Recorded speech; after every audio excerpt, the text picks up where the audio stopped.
உங்களுடைய 7.5 சனி வரக்கூடிய ஏப்ரலுடன் முடிகிறது. 7.5 சனியே முடிகிறது. சதபிஷா நட்சத்திரத்திலிருந்து அவர் பூர்வ பாத்திரபத நட்சத்திரத்துக்கு போயிடுவார். பிறகு நவம்பர் மாசம் திரும்பி ஒரு மாசத்துக்காக வரார். ஒரு 20 நாட்களுக்காக வரார். ஆனாலும் கூட 7.5 சனியினுடைய தாக்கம் உங்களுக்கு முற்றிலுமாக விடுபட்டு போய்விடுகிறது. வரக்கூடிய ஏப்ரல் 6ஆம் தேதியோட, ஏப்ரல் 30ஆம் தேதி தான் குரு மாறுகிறார். அது இன்னும் ஒரு படி மேல். அதனால நல்ல முன்னேற்றம் காணக்கூடிய ஒரு வருஷம்.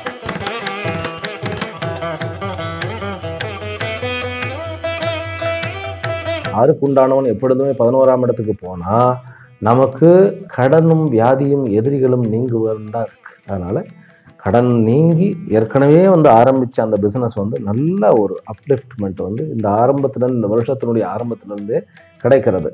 அதே போல அந்த ஒரு ஆரம்பம் ஏப்ரல் ஒரு 30ஆம் தேதிக்கு அப்புறம் இன்னும் சருட்டுன்னு மேலே இருக்கு.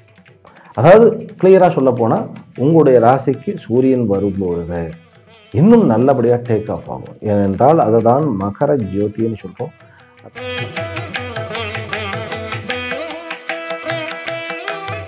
தொழில் அப்படிங்கிறது கம்யூனிகேஷன் அப்படிங்கிற விஷயத்துல நல்ல ஒரு இம்ப்ரூவ்மெண்ட் கிடைக்கும். அதுலேயும் கூட மொபைல் தொழில் துறையில் இருப்பவர்கள் ராகு 3ஆம் இடத்திலும் கேது 9ஆம் இடத்திலும் அமர்ந்திருக்கும் இந்த நிலையில் குருவாகப்பட்டவர் ராசியை பார்ப்பதற்கு 5ஆம் இடத்துல உட்காரும் பொழுது உங்களுக்கு இந்த 3ஆம் இடத்தினுடைய மாற்றங்கள், சுய தொழிலில் நிறைய ஐடியாக்கள் கிடைத்து நிறைய விஷயங்கள் நமக்கு பாசிட்டிவாக முடியும். உங்களுடைய ஐடியாக்கள் வித்தியாசமான ஐடியாக்கள். அதாவது மகர ராசிக்காரர்கள் எந்த வேலை கிடைக்கும்னு சொல்லி நினைக்க வேண்டாம்.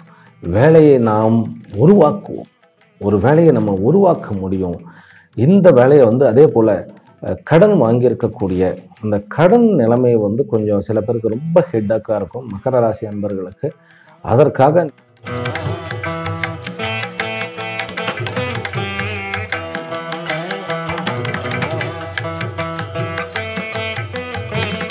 பிறகு ப்ராஃபிட் அண்ட் பெனிஃபிட், லாபம் இந்த வருஷம் கிடைக்குமா கிடைக்காதா அப்படின்னா, கடந்த 4 வருஷங்களை காட்டிலும் இந்த வருஷம் உங்களுக்கு லாபமானது பல மடங்கு கூடி உங்களுடைய லக்ஷ்மி கட்டாட்சமானது பெருக போகிறது.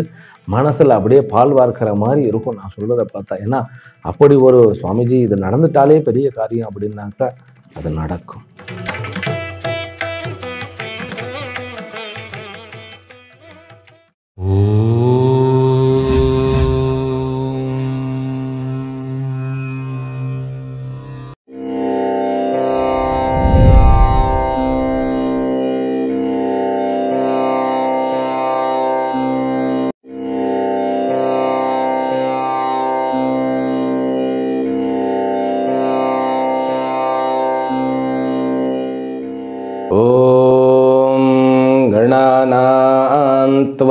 गणपतिगुं हवामहे कविं कवीनामुपमश्रवस्तमं ज्येष्ठराजं ब्रह्मणां ब्रह्मणस्पत आनः शृण्वन्नोतिभिः सीदसादनम्। ॐ श्री महागणपतये नमो नमः। ॐ सर्वमङ्गलमाङ्गल्ये शिवे सर्वार्थसाधिके शरण्ये त्र्यम्बके गौरी नारायणि नमोऽस्तुते। ॐ नमः प्रणवार्थाय शुद्धज्ञानैकमूर्तये निर्मलाय प्रशान्ताय दक्षिणामूर्तये नमः। ॐ आदित्याय सोमाय मंगलाय बुधाय च गुरुशुक्रशनिभ्यश्च राहवे केतवे नमः। नीलाञ्जनसमाभासं रविपुत्रं महद्युतिं छायामार्ताण्डसम्भूतं तं नमामि शनैश्चरम्। काकध्वजाय विद्महे खड्गहस्ताय धीमहि तन्नो मन्दः प्रचोदयात्। ॐ नमो ब्रह्मादिभ्यो ब्रह्मविद्या संप्रदाय कर्तृभ्यो वंशऋषभ्यो महद्भ्यो नमो गुरुभ्यः। सर्वोपप्लवरहित प्रज्ञान घन प्रत्यगर्थो ब्रह्माहमस्मि सोहमस्मि ब्रह्माहमस्मि। ओम सर्वेभ्यो सद्गुरुभ्यो नमो नमः। ஹரிஹி ஓம். எல்லாம் வல்ல அம்பிகையினுடைய பெயர் அருளாலும் சுவாமி யோகஸ்ரீ அமிர்த முத்துஞ்சேஸ்வரருடைய திருவருளாலும் நம் அனைவருக்கும் அனைத்து விதமான சௌபாகியங்களும் லட்சுமி கட்டாட்சங்களும் பரிபூர்ண ஆரோக்கியமும் சதாயுஷ பர்யந்தம் உத்தமமான ஜீவனமும் அந்த அமையப்பெற்று நாம் அனைவரும் வாழ்வாங்கு வாழ வேண்டும் என்கின்ற பரிபூர்ண ஆசீர்வாதங்களுடனும் பிரார்த்தனைகளுடனும் இன்றைய உரையை துவங்குகின்றேன். முதற்கண் அனைவருக்கும் என்னுடைய இனிய இனிய ஆங்கில புத்தாண்டு நல்வாழ்த்துக்கள். அதிலும் கூட விசேஷமாக மகர ராசியிலும் மகர லக்னத்திலும் பிறந்த அன்பர்களுக்கு என்னுடைய விசேஷமான 2024ஆம் ஆண்டினுடைய புத்தாண்டு வாழ்த்துக்கள். இன்றைக்கு நாம மகர ராசியினுடைய 2024ஆம் ஆண்டினுடைய முழு பலனையும் பார்க்க இருக்கின்றோம். அது எப்படி பார்க்க இருக்கின்றோம் அப்படின்னாக்க, அந்த புத்தாண்டு பிறக்கிற அன்னைக்கு நம்ம ஒரு ஜாதகம் போட்டு விடுவோம். அதாவது 12 மணிக்கு பிறக்கிறது இல்லையா, அன்னைக்கு ஒரு ஜாதகத்தை எடுத்து வச்சு விடுவோம். அன்னைக்கு வானத்துல என்னென்ன இருந்தது அப்படிங்கிற மாதிரி, எந்தெந்த கிரகங்கள் எப்படி எங்கெங்கு இருந்தன அப்படிங்கிற மாதிரி அதை எடுத்து போட்டு வச்சுட்டு, அந்த வருஷம் முழுவதும் அந்த கிரக சஞ்சாரங்கள் எப்படி இருக்கின்றன, முக்கியமாக வருஷ கிரகங்கள் எப்படி இருக்கின்றன அப்படின்னு பார்த்துக்கிட்டு அதன் பிரகாரம் நம்ம பலனை பார்க்க போகின்றோம். ஆனால் அந்த பலனை நாம் பார்க்க இருப்பது 5 தலைப்புகளில். அவைகள் என்ன அப்படிங்கிறத நான் சொல்றேன். முதலில் ஒரு விஷயம் சொல்லிக்கிடணும். ஆல்ரெடி ரொம்ப டிலே ஆகிடுத்து. நம்ம நவராத்திரி பூஜைகள், அதன் பிறகு ஸ்கந்த சஷ்டி, அதற்கு பிறகு இருக்கக்கூடிய கிளாஸஸ், அதனால கொஞ்சம் டிலே ஆகிடுத்து. என்னதான் இருந்தாலும் அந்த பூஜை புனஸ்காரங்களாம் நவாபரண பூஜையின் மூலமாக மிகுந்த ஸ்ரத்தையுடனும் அது மாணவர்களுடன் சேர்ந்து நம்ம வருஷா வருஷம் பண்ணுவது. இப்பொழுது கூட நமக்கு டானே அப்படிங்கிற மும்பையில் ஒரு பிரான்ச் ஒன்று ஓப்பன் ஆகிட்டு இருக்கிறது. அங்கே லலிதாம்பிகைக்குன்னு ஒரு சன்னதி, நல்ல அழகான சன்னதி கட்டி அங்கே தட்சிணாமூர்த்தி அம்பாளுக்கு நேராக உட்கார்ந்துருக்கிற மாதிரி இருக்கும். இந்த மாதிரியான ஒரு கோயில் அமைப்பில் கட்டி இப்போ கும்பாபிஷேகம் ஆக இருக்கிறது. கொஞ்சம் அந்த வேலைகள் நிமித்தமாக கொஞ்சம் டிலே ஆகிடுது. இருந்தாலும் நமக்கு நாட்கள் இருக்கின்றன. இன்றைக்கு நம்ம மகர ராசியினுடைய விஷயங்களை கம்ப்ளீட்டாக பார்த்துடுவோம். நான் சொன்னேன், இந்த வருஷம் எப்பவுமே நான் என்ன பண்ணுவேன்னு கேட்டால் 2-3 செக்மெண்ட்டாக பிரிப்பேன். இந்த வருஷம் குரு மட்டும்தான் ஏப்ரல் 30ஆம் தேதி உங்களுடைய 4ஆம் இடமாகிய மேஷத்திலிருந்து 5ஆம் இடமாகிய ரிஷபத்திற்கு போக போகிறார். மற்றபடி அனைத்து கிரகங்களும் ஒரே இடத்தில் தான் இருக்க போகின்றன. அதனால நம்ம மிகவும் கவலைப்பட வேண்டியதில்லை. ஒரு சின்ன மாற்றம் தான் நிகழப்போகிறது. மற்றபடி ஏற்றம்தான் உங்களுடைய வாழ்க்கையாக இருக்க போகிறது. சரியா? அந்த 5 தலைப்புகளில் பார்க்க வேண்டும் அப்படின்னு சொன்னனே, பார்க்கலாம்னு சொன்னனே, அவைகள் என்ன? முதல்ல என்ன? முதலில் உடல் ஆரோக்கியம், மன ஆரோக்கியம். 2வது உறவுகள். 3வது தொழில், அதாவது பிசினஸா, கரியரா, என்ன கரியர் ஓரியன்ட், அது ஜாபா இருந்தாலும் சரி, பிசினஸாக இருந்தாலும் சரி. 4வது வருமானம், சொத்துகள், வாங்குவோமா விற்போமா, ப்ராஃபிட்டா பெனிஃபிட்டா. 5வது என்ன அப்படின்னா படிப்பு, கல்வி. அதாவது நம்ம ஆரம்ப கல்வியிலிருந்து முதுமை பட்டம், அதாவது from the preliminary to the degree, MS master, அது வரைக்கும் நம்ம என்ன, அதுலேயும் டிப்ளமாலாம் இருக்கிறது. அது தனியும் நம்ம பார்க்க போகின்றோம். சரி, இப்போ பலனுக்கு போயிடலாம். முதல்ல எடுத்த உடனே நம்முடைய புத்தாண்டு எங்கே துவங்குகிறது அப்படின்னா, உங்களுடைய லக்னத்துக்கு. அதாவது முதல்ல இன்னொரு 30 நொடியில் இன்னொரு விஷயத்தை சொல்லிடுறேன். நான் ராசியினுடைய பலன் பிரகாரம் பார்க்கணுமா அல்லது லக்னத்துடைய பலன் பிரகாரம் பார்க்கணுமான்னு நிறைய பேருக்கு கன்ஃபியூஷன்.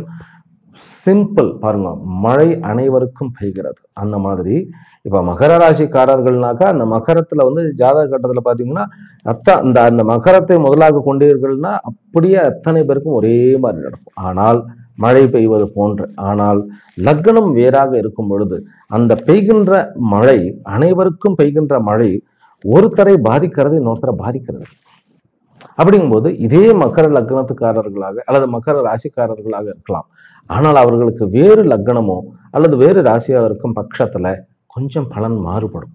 அதனாலதான் அதனுடைய பாசிட்டிவ் நெகட்டிவ்ஸை நான் என்ன சொல்றேன், மகர ராசிக்காரர்களா நீங்க உங்களுடைய லக்னம் என்ன, அதற்குண்டான பலனையும் நான் போட்டிருக்கேன் இல்லையா. ஃபார் எக்ஸாம்பிள், இப்போ ரிஷப லக்னம் மகர ராசின்னு வச்சுக்கோங்களேன். இந்த ஜாதகத்தை பாருங்க, இந்த ப்ரெடிக்ஷனை பாருங்க. நான் ரிஷபத்துக்கு சொல்லியிருக்கேன் இல்லையா, ரிஷப ராசிக்கு, அதையும் பார்த்தேன்னாக்கா நீங்களே ஒரு 20% பலனை புரிஞ்சுப்பீங்க. நான் சொல்றது 40% தான். அப்புறம் நீங்கள் ஒரு 20%, இப்போ 60% ஆகிடும். இல்லை முக்கியமான விஷயங்கள்லாம் வந்து நம்ம இன்னும் தெளிவாக தெரிய வேண்டுமா அப்படின்னாக்கா ஜாதகத்துக்கு அணுகவும். அப்போ நம்ம பொறுமையாக நோ டைம் லிமிடேஷன், சம்டைம்ஸ் வந்து 2 hours ஆகிடுறது பர் ஹாரோஸ்கோப். அதனால் ஒரு நாளைக்கே நம்ம பார்க்கறது வந்து பூஜை புனஸ்காரங்கள் வகுப்புகள் எல்லாம் முடிச்சுக்கிட்டு கரெக்டாக ஒரு 5 ஜாதகங்கள் அல்லது ஒரு 2-3 ஃபேமிலியில் தான் பார்க்குறோம். அதுவும் கூட அந்த ஒரு டைம் எடுத்துக்கிட்டு தான் நம்ம பார்க்குறோம். கொஞ்சம் காத்திருக்க வேண்டியது வரும். ஆனாலும் கூட இந்த ஆண்டு உங்களுக்கு அந்த பிளானட்டரி பொசிஷனை பாருங்கள், ரொம்ப அழகாக அமைந்திருக்கிறது. என்ன, உங்களுடைய 2ஆம் இடத்துல 7.5 சனியினுடைய பாதச்சனியாக உங்களுடைய சனி உட்கார்ந்திருக்கார் தன்னுடைய சொந்த வீட்டில் கும்பத்தில். அடுத்த வீடு 3வது வீடாகிய மீனத்தில் ராகு இருக்க, 4வது வீடாகிய மேஷத்தில் குரு இருக்க, 8ஆம் வீடாகிய சிம்மத்தில் சந்திரன் இருக்கின்றார், 9ஆம் வீடாகிய கன்னியில் கேத்து. அன்னைக்கு தான் லக்னம். அதாவது வந்து வருஷம் பிறக்கும்போது லக்னம் என்ன அப்படின்னாக்கா கன்னி. அந்த கன்னி லக்னம் உங்களுக்கு உங்களுடைய ராசிக்கு 9ஆம் இடமாக பாக்கியஸ்தானமாக வந்து அது கேத்துவாக இருக்கிறது அப்படிங்கிறது ஒரு பெரிய கொடுப்பினை. பிறகு 11ஆம் இடத்தில் விருச்சிகத்தில் புதனும் சுக்கிரனும் இருக்க, 12ஆம் இடத்தில் உங்களுடைய 2 எதிரிகளும் மறைந்து விட்டுகிறார்கள். மறைச்சு விடுறார். சூரியனும் செவ்வாயும் மறைஞ்சு சந்திரனும் மறைந்திருக்கிறார். அப்போ சனிக்கு நேராக புனர்பூ யோகத்துடன் கூடிய சந்திரனாக இருந்து மகா நட்சத்திரமாக இருந்து இந்த வருஷமானது ஆரம்பிக்கிறது. இதுதான் பிளானட்டரி பொசிஷன். எல்லாமே ரொம்ப பாசிட்டிவாக இருக்கக்கூடிய ஒரு அமைப்பு. சரி, இப்போ வந்து நம்ம 5 விதமான பலன்களில் முதல்ல தொழிலை எடுத்துக்கொள்ளுவோம். தொழில் அப்படிங்கிறத எடுத்துப்போம். அப்போ தொழில் அப்படிங்கும்போது உங்களுக்கு முதலில் வந்து 2ஆம் இடத்துல வந்து சனி உட்கார்ந்துருக்கார். அவர் வந்து சதபிஷா நட்சத்திரம் உட்கார்ந்துருக்கார். கவலையே பட வேண்டாம். இன்னொன்று சொல்லிவிடுகிறேன், உங்களுடைய 7.5 சனி வரக்கூடிய ஏப்ரலுடன் முடிகிறது. 7.5 சனியே முடிகிறது. சதபிஷா நட்சத்திரத்திலிருந்து அவர் வந்து பூர்வ பாத்திரபதா நட்சத்திரத்துக்கு போயிடுவார். பிறகு நவம்பர் மாதம் திரும்பி ஒரு மாசத்துக்காக வரார், ஒரு 20 நாட்களுக்காக வரார். ஆனாலும் கூட 7.5 சனியினுடைய தாக்கம் வந்து உங்களுக்கு முற்றிலுமாக விடுபட்டு போய்விடுகிறது. வரக்கூடிய ஏப்ரல் வந்து 6ஆம் தேதியோட, ஏப்ரல் வந்து 30ஆம் தேதி தான் குரு மாறுகிறார். அது இன்னும் வந்து ஒரு படி மேலே. அதனால நல்ல முன்னேற்றம் காணக்கூடிய ஒரு வருஷம். அதாவது 7.5 சனி வந்து நமக்கு முடிஞ்சிருச்சு அப்படிங்கிறது. ராகு 3ஆம் இடத்துல. இந்த வருஷம் ஆரம்பிக்கும் பொழுது சுக்கிரனும் பிறகு புதனும் வந்து 11ஆம் இடத்துல இருக்கிறதுனால தொழிலில் லாபம் லாபம் லாபம்.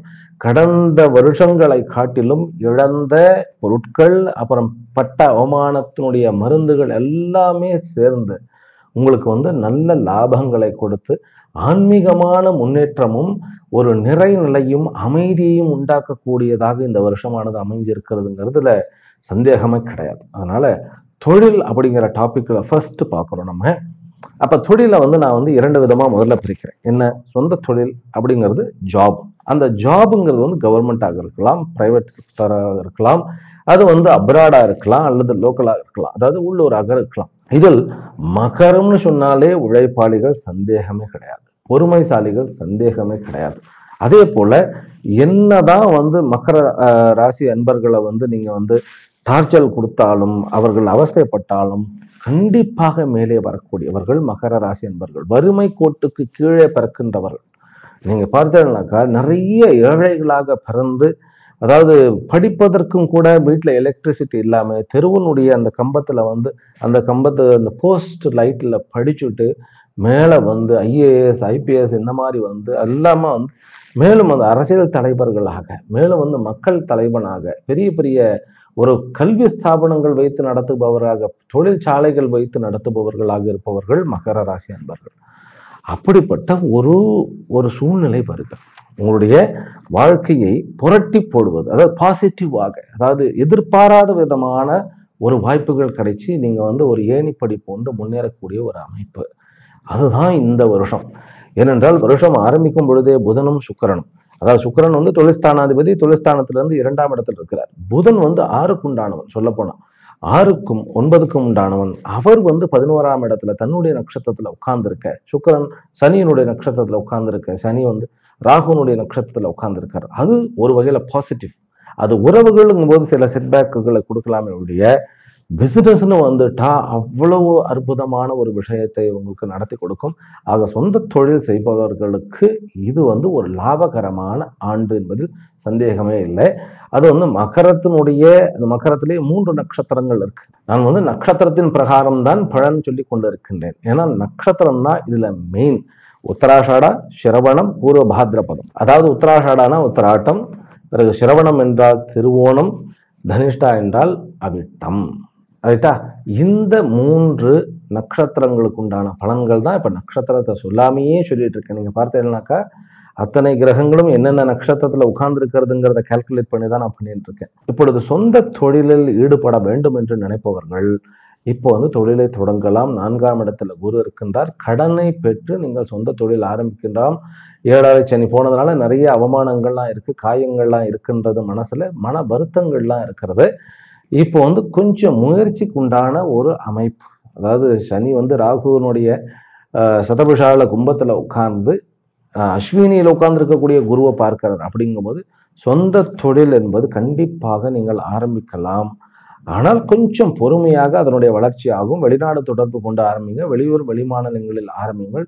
சொந்த தொழில்காரர்களுக்கு கடன் பெற்று நல்லபடியாக, அதே போன்று கொஞ்சம் கடனில் இருக்கின்றோம் அப்படின்னா கடன் தீர்ந்து நல்லபடியாக ஒரு அமைப்பு ஏற்படும். அதாவது 6க்கு உண்டானவன் எப்பொழுதுமே 11ஆம் இடத்துக்கு போனா நமக்கு கடனும் வியாதியும் எதிரிகளும் நீங்குவதுன்னு தான் இருக்கு. அதனால கடன் நீங்கி ஏற்கனவே வந்து ஆரம்பிச்ச அந்த பிசினஸ் வந்து நல்ல ஒரு அப்லிஃப்ட்மெண்ட் வந்து இந்த ஆரம்பத்திலிருந்து, இந்த வருஷத்தினுடைய ஆரம்பத்திலிருந்தே கிடைக்கிறது. அதே போல அந்த அந்த ஒரு ஆரம்பம் ஏப்ரல் ஒரு 30ஆம் தேதிக்கு அப்புறம் இன்னும் சருட்டுன்னு மேலே போயிடும். அதாவது கிளியரா சொல்ல போனா உங்களுடைய ராசிக்கு சூரியன் வரும்பொழுது இன்னும் நல்லபடியா டேக் ஆஃப் ஆகும். ஏனென்றால் அதை தான் மகர ஜோதின்னு சொல்றோம். அது மகர ஜோதி, மகர சங்கராந்தினே சொல்றோம். அந்த மகரம் வந்து அது ஒரு கனெக்ஷன் பாருங்களேன். கும்பம் வந்து வந்து குரு வந்து கும்பத்துக்கு போகும்போது கும்பமேளா அப்படின்னு பெருசா கொண்டாடுறது.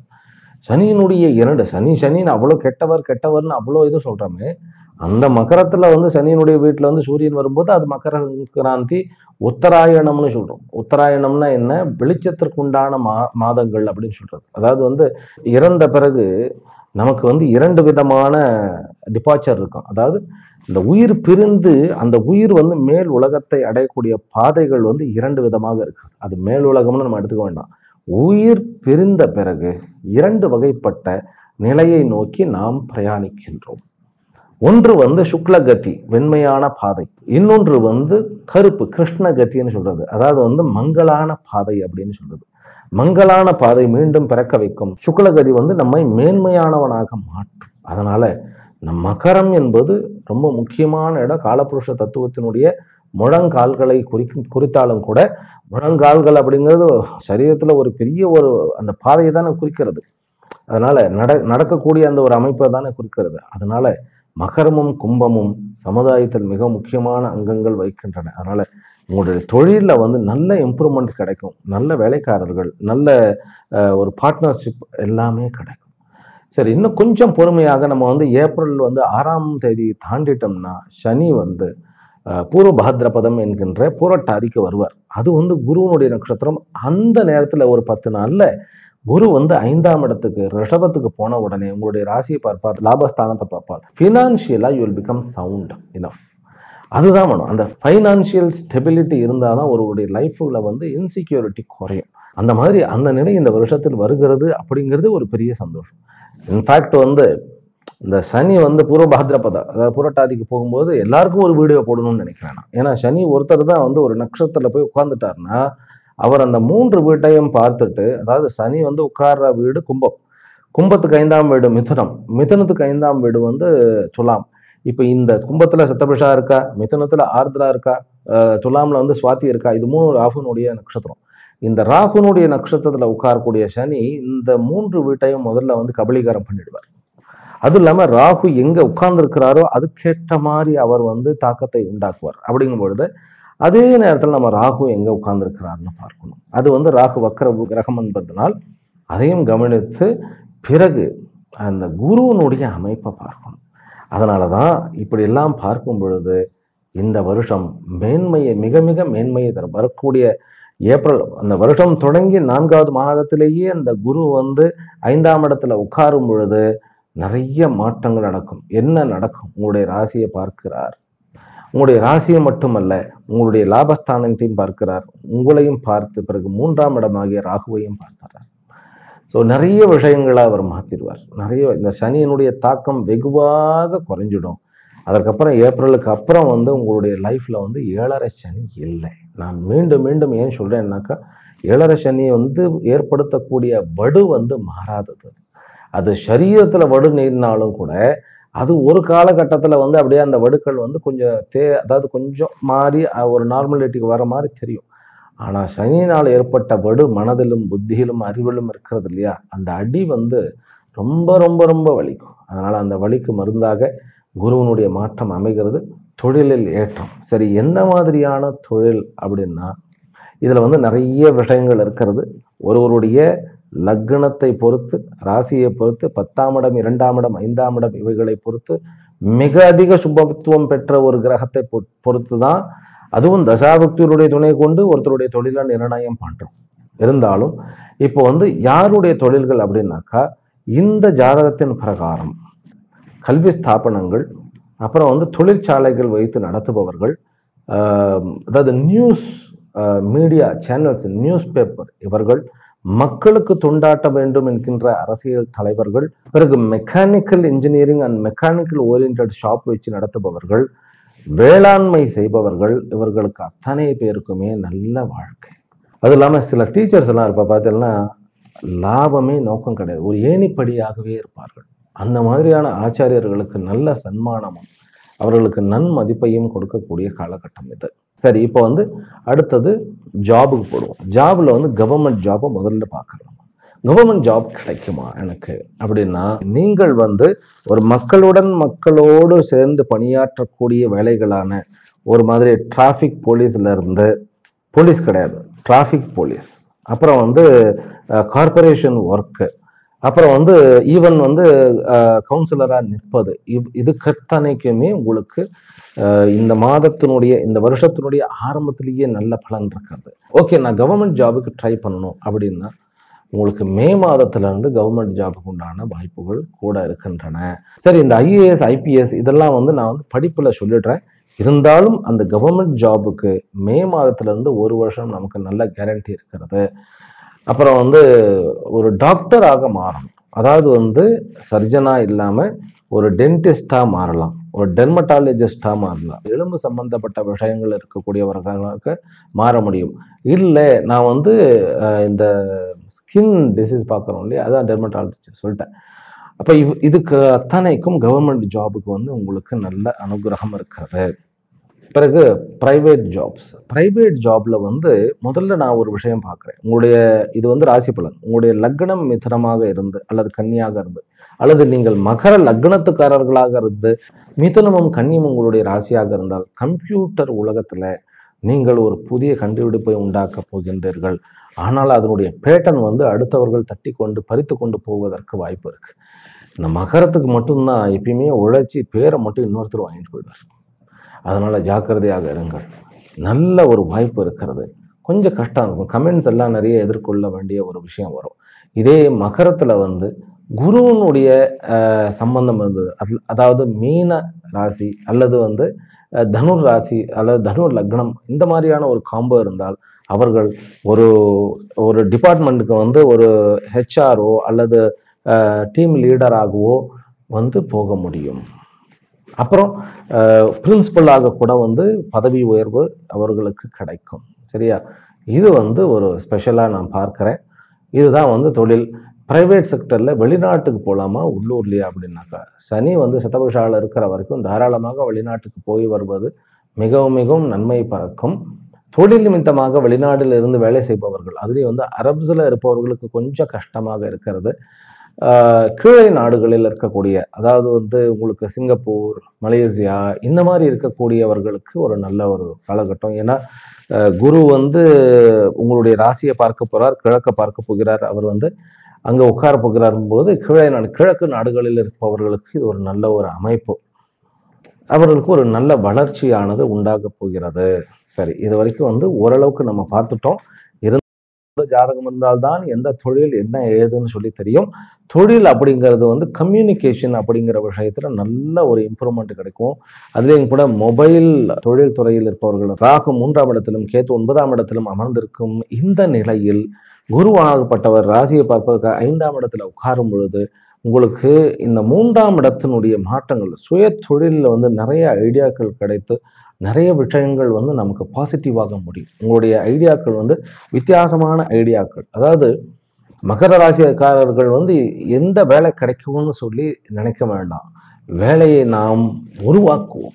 ஒரு வேலையை நம்ம உருவாக்க முடியும். இந்த வேலையை வந்து அதே போல் கடன் வாங்கியிருக்கக்கூடிய அந்த கடன் நிலைமை வந்து கொஞ்சம் சில பேருக்கு ரொம்ப ஹெட்டாக்காக இருக்கும் மகர ராசி அன்பர்களுக்கு.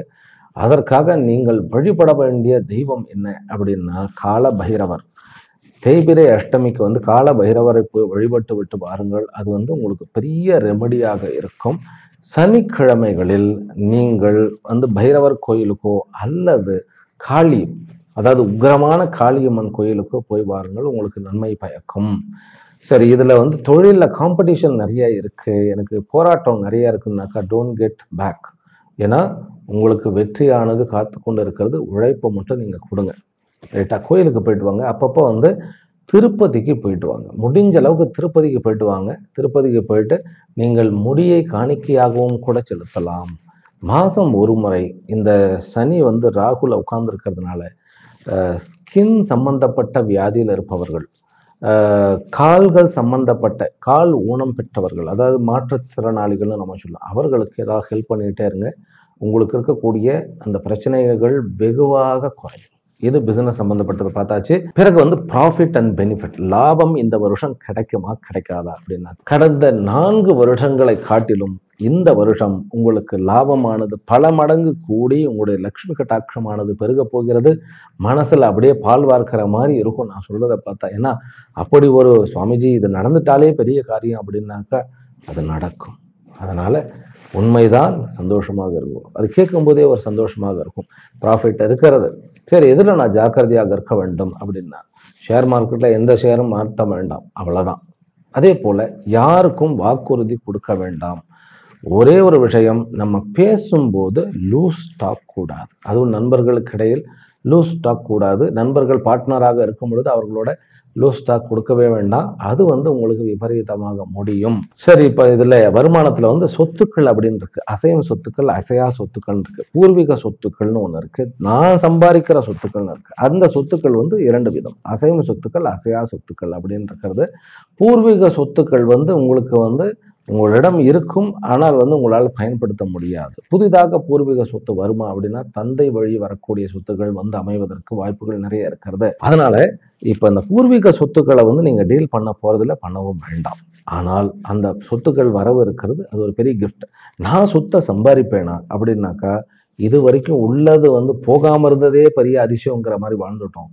இனிமேல் தான் மெல்ல மெல்ல இந்த வருஷம் ஒரு தொடக்கமாக இருக்கும். அதாவது அசையா சொத்துக்கள் வாங்குவதற்கு இந்த வருஷம் ஒரு தொடக்கமாக இருக்கும். இந்த வருஷத்தினுடைய எண்டில் வந்து நீங்க இந்த நிலம் வாங்குவதற்கோ அல்லது வீடு வாங்குவதற்கோ நீங்க முயற்சி பண்ணுவீர்கள். வண்டி வாகனங்கள், அசைகின்ற சொத்துக்கள் வந்து வண்டி வாகனங்கள் நீங்க வந்து இந்த மேக்கு அப்புறம் தாராளமாக வாங்கலாம். நகை நட்டுக்கெல்லாம் வாங்குவோமோ அப்படின்னாக்கா தாராளமாக நகை நட்டுகள்லாம் வாங்கலாம். மே மாதம் வந்த உடனே கடனாக வந்து வைக்கப்பட்ட, அடகு வைக்கப்பட்ட நகைகளை முதல்ல மீட்டு எடுப்பீர்கள். அதுதான் மெயின். அதுக்கப்புறம் வந்து மெல்ல மெல்ல மெல்ல மெல்ல வந்து உங்களால் வந்து நகைகள் இந்த வருஷத்தினுடைய கடைசியில் வந்து வாங்க முடியும். சரியா? இந்த வருமானம் என்ற வகையில் வேறு விதமாக திடீரென்று வருமானம் வருமா அப்படின்னா வரும். ஆனால் கொஞ்சம் கஷ்டப்பட்டு வரும். ஒரு இன்சூரன்ஸாக சில பேருக்கு வரும். ரைட்டா? அதை புரிந்து கொள்ளுங்கள். அவ்வளோதான். சரியா? ரைட். அதற்காக வந்து வேற என்ன சுவாமிஜி ஏதோ வில்லங்கம் இருக்கிறதானா? ஒரு வில்லங்கமும் கிடையாது. தாத்தாவுடைய சொத்துன்னு வச்சுக்கலாம் நம்ம. ரைட்டா? சரி, அடுத்தது என்ன அப்படின்னா நம்ம உடல் ஆரோக்கியத்துக்கு போயிடுவோம். எப்பயுமே நான் உடல் ஆரோக்கியம் தான் முதல்ல சொல்லுவேன். ஆனால் இந்த தடவை வந்து 3ஆவதாக சொல்லுகின்றேன். மகர ராசிக்காரர்களுக்கு அங்கே பிரச்சனையே வந்து தொழில் தான் இருந்ததுனால அதை சொன்ன. முதல்ல சுவரை வைத்துத்தான் சித்திரம். இந்த உடல் ஆரோக்கியம் என்பது இந்த 3 விதமான நோய் இல்லைன்னா உடல் ஆரோக்கியமாக இருக்குன்னு அர்த்தம். பாரம்பரியமான வியாதி, அது என்ன சொல்றது, பாரம்பரியம். இதில் என்ன பாரம்பரியம் அப்படின்னா ஹெரிடிட்டரின்னு சொல்கிறோம் இல்லையா? அப்பா கிட்ட இருந்து வரக்கூடிய, அப்பா அம்மா அல்லது வந்து முன்னோர்கள் அந்த வியாதிகள் வந்து அந்த சரீரம் வந்து அதே இயல்புகளை கொண்டு இருக்கும். நம்முடைய இந்த நோய் எதிர்ப்பு சக்திகளுக்கு ஏற்ற மாதிரி அது வந்து அழுத்தப்பட்டு இருக்கும். நமக்கு நோய் எதிர்ப்பு சக்தி குறைஞ்சதுனாக்கா அவைகள்லாம் வெளியில வந்துடும். அதனால இப்ப பாரம்பரியமான நோய்கள் குறையக்கூடிய ஒரு நேரம். இந்த வருஷம் வந்து அனைத்து விதமான நோயுமே குறையும். முக்கியமாக காலில் இருக்கக்கூடிய வியாதிகள் கீழே இறங்கிடும். அது வந்து ஐ எம் வெரி ஷுர். ராகுல இருந்து நகர்ந்துட்டார்னா ஏப்ரலுக்கு அப்புறம் உங்க கால்களுக்கு கீழே இருக்கக்கூடிய வியாதிகள் வெகுவாக குறையும். ஆனால் கழுத்தில் இருக்கக்கூடிய இந்த கழுத்து ஸ்பாண்டிலோசிஸ் அப்படின்னு சொல்லுவோம், அல்லது வந்து பற்களில் இருக்கக்கூடிய பிரச்சனை, இஎன்டியில் இருக்கக்கூடிய பிரச்சனைகள் வந்து கொஞ்சம் தொடர்வதற்கு வாய்ப்புகள் இருக்கு. அதிலும் வந்து வலது காது வந்து சில விஷயங்களை வந்து பிரச்சனையா இருக்கும். ராகு அங்க இருக்கிறதுனால, சனி 2ஆம் இடத்துல இருக்கிறதுனால கண் காது அதான் இஎன்டின்னு சொல்லிட்டேன் நான். அதுல கண்ணையும் சேர்க்கணும்.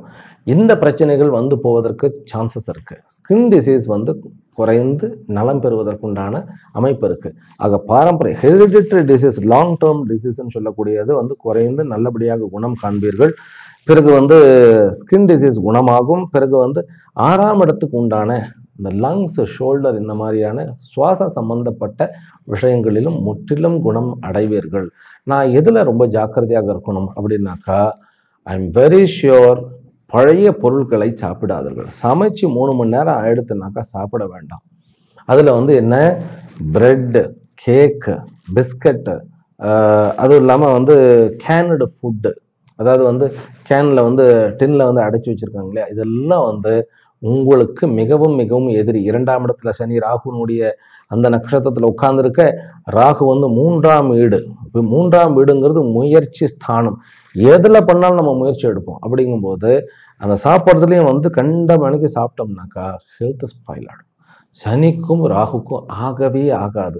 இவர்கள் இரண்டுமே வந்து டெட் காம்பினேஷன் அப்படின்னு சொல்லுவோம். அதனால ராகுனுடைய நட்சத்திரத்தில் சனி இருக்கும் பொழுது உணவு விஷயத்தில் நாம் உடல் நலத்தை கெடுத்து கொள்ளக்கூடாது. இது மட்டும் நீங்கள் ஜாக்கிரதையாக இருந்தாலே போதும். உங்களுடைய உடல் பல்வேறு நிலையில் ஆரோக்கியமாக இருக்கும். மனசு எப்படி இருக்கும்னு கேட்டால், வசந்த காலம் மாதிரி கொஞ்சம் கொஞ்சமாக வெளிச்சம் வருவதை காண்போம். கொஞ்சம் தன்னம்பிக்கை உண்டாகும். அதுவும் ஏப்ரல் மாதத்திற்கு பிறகு நல்லபடியான ஒரு மாற்றம் ஏற்படும். ஏப்ரல் 6க்கு பிறகே வந்து நல்ல ஒரு தெம்பு ஏற்படும். நல்ல வாய்ப்புகள் வரும். நமக்கு வந்து அந்த உடலினுடைய தெம்பு, அந்த தொழிலில் ஏதாவது லாபம் கிடைச்சிருச்சுன்னாவே உடலினுடைய தெம்பு ஆண்களுக்கு, பெண்களுக்கு குடும்பத்தில் இருக்கக்கூடிய பிரச்சனைகள்லாம் சால்வ் ஆகும். நம்ம பசங்கள்லாம் கொஞ்சம் நீட்டாகிடுவோம். அல்லது வந்து கணவரே வந்து ஒரு நல்ல ஒரு மாதிரியான அவருக்கு லாபம் கிடைச்சி நமக்கு வந்து ஒரு சந்தோஷமானது கூடும். ஏப்ரல் 30ஆம் தேதிக்கு பிறகு மனசுல உற்சாகமும் பலமும் வீரியமும் கூடும். ஏப்ரல் 30ஆம் தேதிக்கு பிறகு மாதம் ஒரு முறை ஏதாவது ஒரு பெரிய பழமையான கோயிலுக்கு போயிட்டு வாங்க. கொஞ்சம் தூரமாக இருக்கணும் அந்த கோயில். எதற்கு அப்படின்னு கேட்டா, 9ஆம் இடத்துல கேத்து அமர்ந்து 5ஆம் இடத்துல குரு இருந்து அவரை பார்த்து லாபஸ்தானத்தையும் பார்த்து லக்னத்தையும் பார்க்கிறார் குரு. அப்படிங்கும் பொழுது இந்த ஒரு அமைப்பு நல்ல ஒரு ஆன்மீகமான அமைப்பு. அதாவது லக்ஷ்மி மற்றும் விஷ்ணுவனுடைய அமைப்பாக இருக்கிறது. நீங்கள் வந்து எந்த கோயிலுக்கு மட்டும், பெருமாள் கோயிலாகட்டும், சிவன் கோயிலாகட்டும், எந்த கோயிலுக்கு மட்டும் தாராளமாக போயிட்டு வாங்க. உங்களுக்கு ரொம்ப நல்லது. ஏனென்றால் குரு என்பவர் 5ஆம் வீட்டில் ஏறி அமர்வது, பூர்வ புண்ணிய ஸ்தானத்தில் அமர்வது என்பது நல்ல ஆன்மீக தரிசனம், ஆன்மீக பெரியவர்களுடைய அமைப்பு, மந்திர தீட்சை, பிறகு வந்து புண்ணிய பல காரியம், வேதம், கோயில் கட்டக்கூடிய ஒரு அமைப்பு, கோயிலில் ரெஸ்பெக்ட் கிடைக்கக்கூடிய ஒரு அமைப்பு, இது அத்தனையுமே உங்களுக்கு மனசில் வந்து அப்படி ஒரு அபரிவிதமான சந்தோஷத்தையும் ஆனந்தத்தையும் உண்டாக்கும். அதனால் மனமும் உடலும் மேலும் பலம் பெறும் என்பதுதான் இந்த ஜாதகத்தில் நான் இப்போ இந்த வருஷம் பார்க்கறது. சரி, அடுத்தது உறவுகள் எப்படி இருக்கும்? ஏன்னா உறவுகள் அப்படின்னு எடுத்துக்கிட்டோம்னாக்கா, நமக்கு கிராண்ட் பேரண்ட்ஸ் இருக்கா, அதாவது வந்து தாத்தா பாட்டி, அப்பா அம்மா, பிறகு கணவன் மனைவி உறவு, குழந்தைகள் உறவு, பிறகு நமக்கு சகோதரர்களுடைய உறவு, நட்பு, பிறகு பிஸ்னஸ் நட்பு, அது இல்லாமல் தூரத்து சொந்தங்கள். இத்தனை வெரைட்டியில் நான் யாருக்கிட்ட ஜாக்கிரதையாக இருக்கணும், யார் நமக்கு ஃபேவரபுளாக இருக்கா அப்படிங்கிறத பார்த்துருவோம். முதலில் கணவன் மனைவி உறவு நன்றாக சீர்படும். கணவன் மனைவி உறவு நன்றாக சீர்படும். திருமணத்துக்கு ஏற்பாடு செய்பவர்கள் தாராளமாக திருமணத்துக்கு ஏற்பாடு செய்வார்கள். காதல் மலரும், காதல் திருமணம் கைகூடும். பெற்றோர்களுடைய சம்மதத்துடன் காதல் திருமணமானது கைகூடும். ஆக மொத்தத்தில் திருமணம் என்பது இந்த வருஷம் வந்து ரொம்ப நல்லாவே நடக்கும். சுவாமிஜி எப்பொழுது நடக்கும் அப்படின்னா, ஏப்ரல் 6ஆம் தேதிக்கு பிறகே ஒரு நல்ல ஒரு அமைப்பு இருக்கிறது. அதனால கணவன் மனைவி உறவு, திருமணங்கள் இரண்டாம் திருமணங்கள் தாராளமாக நடக்கும். இதுல வந்து இரண்டாம் திருமணம் மட்டும்தானே சுவாமிஜி, இரண்டுக்கு மேல இல்லையானாக்கா, இரண்டாம் திருமணமே வந்து ஒரு ஒரு ஒரு கஷ்டத்துக்கு அப்புறம் நம்ம வந்து போறது. அதனால எதுக்கு மூன்றாம் திருமணம்? இரண்டாம் திருமணமே போதும். ஒரு தடவை வந்து ஒரு ஏதோ ஒரு ஒரு ஒரு கஷ்டப்பட்டாச்சு, இன்னொரு தடவை கஷ்டப்பட வேண்டாம். இந்த கிரகங்கள் நன்மையாகவே இருக்கிறது. அதனால கணவன் மனைவி உறவினால் பாதிக்கப்பட்டவர்களுக்கு, முக்கியமாக சிரவண நட்சத்திரத்துக்காரர்களுக்கு நல்ல ஒரு இரண்டாம் வாழ்க்கையானது அமையக்கூடிய அமைப்பு. தாத்தா பாட்டிக்கு தான் கொஞ்சம் உடம்பு சரியில்லை. அந்த தாத்தா பாட்டிக்கு வந்து ஏன்னா வந்து சனி வந்து சதவஷா நட்சத்திரத்தில் உட்கார்ந்துருக்கார். கேத்துவும் வந்து சித்ரா நட்சத்திரத்தில் உட்கார்ந்துருக்கும் போது கொஞ்சம் உடல்நலம் இல்லாமல் போகும். அப்புறம் சரியாகி விடுவார்கள். அம்மாவனுடைய உடம்பு வந்து மே மாதத்திற்கு அப்புறம் கொஞ்சம் நம்ம பார்த்துக்கொள்ள வேண்டியதான ஒரு அமைப்பில் இருக்கு. அப்பா உறவு ஓகே, அது வந்து மகா நட்சத்திரத்தில் இருந்தாலும் கூட கொஞ்சம் உடல் ஆல்ரெடி சரியாயிடுப்பார். ஏன்னா இப்போ நான் சொல்லிட்டு இருக்கிறது வந்து ரொம்ப நாள், இன்னொரு 20 நாள் இருக்கேன். கொஞ்சம் இப்போதான் நான் சொல்ல இந்த ஒரு காலகட்டத்தில் கொஞ்சம் உடல்நிலை சரியில்லை. ஆனால் வந்து ஜனவரி மாதம் அவர் சரியாக போய்விடுவார். பட் குழந்தைகள் எப்படி அப்படிங்கிறது பண்ணும். குழந்தைகள் ரொம்ப முக்கியம் இல்லையா? குழந்தை பாக்கியம் உண்டா அப்படின்னாக்கா கண்டிப்பாக குழந்தை பாக்கியம் இந்த முறை நல்லாவா இருக்கிறது. 7.5 சனியில வந்து குழந்தை பிறந்து அந்த குழந்தை பிறந்த நேரம் தான் சரியில்லையோ அப்படின்னு ரொம்ப அவஸ்தைப்பட்டவர்களுக்கு டைம் எல்லாம் மாறி அமைந்து விடக்கூடிய வாய்ப்புகள். குழந்தை பாக்கியம் ரொம்ப நல்ல அமைப்பாக இருக்கிறது. ஆனால் குழந்தை பாக்கியத்திற்கு நீங்கள் ஒரு 2 மாதத்திற்கு பிறகு அந்த சங்கல்பத்தை வையுங்கள். குழந்தை வந்து நமக்கு வேணும்னு உடனே அந்த மனசளவில் சங்கல்பம் வச்சுக்கிட்டு காலையில் வந்து ஒரு 5 மணிக்கு மேலே தூங்காதீங்க. என்னிடத்துல வருபவர்களுக்கெல்லாம் எத்தனையோ பேருக்கு குழந்தை பாக்கியம் உண்டாகி இருக்கிறது நம்ம பண்ணுற பூஜைகள். அதாவது இன்னும் கூட வந்து ஏதாவது ஒரு பரிகாரமாக ஒரு பூஜை பண்ணணுமா அப்படின்னாக்கா நம்முடைய ஆசிரமத்திலேயே நம்ம வந்து அதை பண்ணிடுறோம். அதற்கு நான் அந்த பூஜை முடிகிற வரைக்கும் உட்கார்ந்துருப்பேன். உட்கார்ந்து அந்த சங்கல்பம் நானே எழுதுவேன். அந்த ஜாதகத்தில் வந்து இன்ன தசா புக்திகள் நடக்கிறது, இந்த கிரகம் இந்த இடத்துல இருக்கிறது, அதனால இன்ன பலன் இருக்கிறது, இந்த பலன் வந்து மாற வேண்டும் அப்படின்னு சொல்லி நானே சொல்லி அதை உட்கார்ந்து பண்ணுவேன். அந்த மாதிரி நிறைய பேருக்கு குழந்தை வந்து முடியாது, அதாவது குழந்தை வரமே கிடையாது, அவர்களுக்கு 40 வயசு ஆனாலும் ஆயிடுத்து. மகர ராசி அன்பர்களுக்கு நான் சொல்கிறேன். அதன் பிறகும் கூட அந்த இறைவனை சார்ந்து பண்ணி குழந்தை வரம் ஏற்பட்டு இருக்கிறது. அப்படிங்கும்போது இந்த குழந்தை வரத்திற்காக கொஞ்சம் டிலே ஆனவர்களுக்கும் இந்த வருஷமானது ஒரு நல்ல வருஷம். குழந்தை அமைப்பு ஏற்படுகிறது. அதிலும் கூட உங்களுக்கு பெண் குழந்தை வரம், பெண் குழந்தை அப்படிங்கிறதே மகாலட்சுமி தானே. ஆமாம், சுக்கிரனும் புதனும் வந்து இந்த வருஷத்தினுடைய ஆரம்பத்தில் 11ஆம் இடத்திலிருந்து 5ஆம் இடத்தை தன்னுடைய இடத்த சுக்கிரன் பார்க்க, அதற்கு வந்து 2ஆம் இட அதிபதி, அதாவது வந்து 6ஆம் இடத்த அதிபதியையும் பார்க்கும் பொழுது பெண் குழந்தைக்கு உண்டான யோகமானது காத்து கொண்டு இருக்கிறது. அதன் பிறகு நண்பர்கள் எப்படி இருப்பார்கள்? நண்பர்களுடைய ஒரு சின்ன ஒரு கசப்பு இருந்ததெல்லாம் நீங்கி பார்ட்னர்ஸோடைய நல்ல ஒரு சுமூகமான உறவு ஏற்படும். சரி, இதில் நான் வந்து யாருக்கிட்ட வந்து ரொம்ப ஜாக்கிரதையாக இருக்க வேண்டும் அப்படின்னாக்கா, இளைய சகோதரனிடம் நீங்கள் ஜாக்கிரதையாக இருக்கணும். அவன் வந்து நிறைய வந்து ஏதாவது தப்பு பண்ணினாலும் கூட கொஞ்சம் வந்து மேம்போக்காக சொல்லிட்டு வேற யாரையாவது கண்டிக்க சொல்லிடுங்க. நீங்கள் கண்டிச்சல்னா உங்ககிட்ட இருந்து தூரமாக போயிடுவான் அப்படிங்கிற மாதிரி ஒரு அமைப்பு இருக்குது.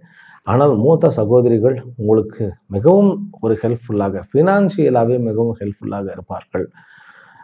அப்புறம் என்ன, தூரத்து சொந்தங்களில் அதாவது வந்து 6ஆம் இடத்ததிபதி 11ஆம் இடத்துல இருக்கும் பொழுது 2ஆம் திருமணம் சொந்தத்திலேயே பார்க்கக்கூடிய ஒரு அமைப்பு இருக்கு. அதனால இந்த வருஷம் உறவுகளினுடைய செல்வமானது உங்களுக்கு மேம்படும். ரைட்டா? அடுத்த டாபிக் என்ன? கல்வின்னா என்ன? ப்ரீ பிரைமரி, பிறகு elementary, high school, higher secondary, PG, UG, PhD, MPhil இதெல்லாம் பண்ணுறோம். 15 வருஷம் இதுலேயே செலவு பண்ணுறோம். அது இல்லாமல் பாதியிலே இதை விட்டுட்டு டிப்ளமோ கோர்ஸ்னு போய்டுறது, இல்லை பாதியிலே விட்டுட்டு வேலைக்கு போய்டுறது, இப்படியெல்லாம் இருக்கும் இல்லையா? இந்த வருஷம் அந்த மாதிரியான விஷயத்தில் எப்படி இருக்கும் நமக்கு அப்படின்னா, இந்த ஆரம்ப நிலை கல்வி இருக்கு இல்லையா, எலிமெண்ட்ரி, ப்ரீ பிரைமரி விட்டுடுங்க, அது வந்து நம்ம பேசணும்னு அவசியம் இல்லை. இருந்தாலும் ப்ரீ பிரைமரி குழந்தைகளுக்கு தடைப்பட்டு வேறு ஊர் செல்ல வேண்டிய அப்பா அம்மா, குழந்தையினுடைய மகர ராசியினுடைய குழந்தையினுடைய பெற்றோர் வந்து டிரான்ஸ்ஃபர் ஆகக்கூடிய அல்லது ஊர் மாறக்கூடிய, ஸ்கூல் மாற்றம் அடையக்கூடிய ஒரு நிலை வந்துடும். ஏன்னா 2ஆம் இடம் தான் ஆரம்ப கல்வி. பிறகு வந்து என்ன, 3ஆம் இடம் அப்படிங்கிறது தானாக, அதாவது 3ஆம் இடம்னா நிறைய பேருக்கு இது கல்வின்னு தெரியாது. 4ஆம் இடம்னு சொல்லுவோம், 5ஆம் இடம்னு சொல்லுவோம். 3ஆம் இடம் அப்படிங்கிறது இந்த தனியாக ஐஏஎஸ், அதாவது +2 முடிச்சோன்னா ஐஏஎஸ்க்கு நான் ப்ரிப்பேர் பண்ணுறேன்னு ஆரம்பிச்சிடுவோம். அது வந்து 3 அட்டெம்ப்ட் 4 அட்டெம்ப்ட் இப்படியே போயிட்டே இருக்கும். அது தள்ளி போயிட்டே இருக்கும். அது வரைக்கும் வந்து அவங்க வந்து நம்பிக்கையோட காத்துட்ருக்கணும். இந்த தடவை ராகு அங்க இருக்கிறதுனால ஒரு ஏப்ரல் மாசம் வரைக்கும் கொஞ்சம் ஒரு கஷ்டம் இருக்கிறது. அதன் பிறகு வந்து குரு மே மாதத்திற்கு பிறகு வந்த பிறகு அந்த மாதிரியான படிப்பவர்களுக்கு ரொம்ப மிகவும் இந்த டிஎன்பிஎஸ்சி இதெல்லாம் படிக்கிறவர்களுக்கு ஒரு ஆதாயம் இருக்கிறது. இதில் high school and higher secondary schools வந்து கொஞ்சம் உன்னிப்பாக கவனித்து படித்தோம்னாக்கா நீங்கள் டாப்பராக மாறலாம். ஆமாம், ரொம்ப நல்லா இருக்கிறது. இந்த வெளிநாடு போய் படிக்க வேண்டும் அப்படிங்கக்கூடிய எம்எஸ் பண்ண வேண்டும் அப்படிங்கிறவர்கள் மே மாதத்திற்கு பிறகு தாராளமாக நீங்கள் கிளம்பலாம். இப்போ வந்து எப்படியும் மே மாதத்துக்கு அப்புறம் தான் கிளம்பும். அதுக்குள்ளே நல்ல டைமாக வந்துடும், கவலைப்பட வேண்டாம். ஏன்னா சனி வந்து குருவனுடைய நட்சத்திரத்துக்கு ஏறிய பிறகு கண்டிப்பாக நீங்கள் ஃபாரின் கண்ட்ரிக்கு போய் படிக்கலாம். சரி, இப்போ இந்த படித்த படிப்புக்கு எனக்கு வேலை கிடைக்குமா அப்படின்னா, நீங்கள் வந்து எம்எஸ் நீங்கள் பண்ணிவிட்டு நீங்கள் அங்கேயே வேலைக்கு பாருங்கள். 7.5 சனி வந்து இன்னும் கூட ஃபாரின் கண்ட்ரீஸில் உங்களுக்கு நல்லா சப்போர்ட்டிவாக இருக்கார். ஏன்னா இந்த ஏப்ரல் மாதம் வந்துட்டாலும் கூட இந்த ஜாதகத்துக்கு 12க்கு உண்டான அந்த நட்சத்திரத்தில் பூர்வ பாத்திரபதம் பூரட்டாதியில் தான் உட்கார்றாரு. அதனால் ஃபாரினில் வேலை நல்லபடியாக கிடைக்கும். இல்லை எனக்கு சம்பாத்தியமே இல்லை, அப்பா கிட்ட கஷ்டமாக இருக்குது, நான் போய் ஃபாரினில் படிக்கலாமா அப்படின்னா அங்கு வேலை செய்து கொண்டே படிப்பதற்கு உண்டான ஏற்பாடுகள் உங்களுக்கு கிடைக்கும். தைரியமாக தன்னம்பிக்கையாக நீங்கள் செல்லுங்கள். ஃபாரினில் உட்கார்ந்துருக்கிறவர்களுக்கு மகர ராசி என்பவர்களுக்கு வேலை ஸ்திரப்படும். அதே போன்று கல்வி நிலை பெறும். இருந்த பயங்கள் நீங்கும். இந்த கிரீன் கார்டு வேண்டும் அப்படின்னு நினைக்கக்கூடிய அந்த மகர ராசி அன்பர்களுக்கு கண்டிப்பாக இந்த முறை பச்சை கொடிதான் அப்படின்னா என்ன, கிரீன் கார்டு கிடைத்து விடும். சரி, ஆக மொத்தத்தில் எல்லா டாப்பிக்கும் ஓரளவு கவர் பண்ணியாச்சு. இந்த வருடம் ஒட்டு மொத்தத்தில் எப்படி சுவாமிஜி இருக்கும்? உறவுகளினுடைய நிறைவும், பிறகு வந்து கஜானா நிரம்புவதும், வாய்ப்புகள் கூடுவதும், ஆரோக்கியம் மேம்படுவதுமாக, லக்ஷ்மி கட்டாட்சமாக, விஷ்ணுவை போன்று ஆனந்தமாக மாறக்கூடிய ஒரு அமைப்பு இந்த மகர ராசி அன்பர்களுக்கு. பழையனெல்லாம் மறந்து புதிய ஆனந்தமான உலகத்தில் பிரவேசிக்க இருக்கின்றீர்கள். எல்லாம் வல்ல அம்பிகை ஆகப்பட்டவள் அந்த உலகமானதை மிகவும் ஆனந்தகரமாக மாற்ற வேண்டும், சௌபாகியகரமாக, லக்ஷ்மி கட்டாட்சமாக மாற்ற வேண்டும் என்கின்ற என்னுடைய பிரார்த்தனையும் சமர்ப்பித்து கொண்டு இந்த உரையை இத்துடன் நிறைவு செய்கின்றேன். ஹரிஹி ஓம். ஸ்ரீ குருப்யோ நமோ நமஹ. மீண்டும் அடுத்த வீடியோவில் சந்திக்கின்றோம். ஹரிஹி ஓம்.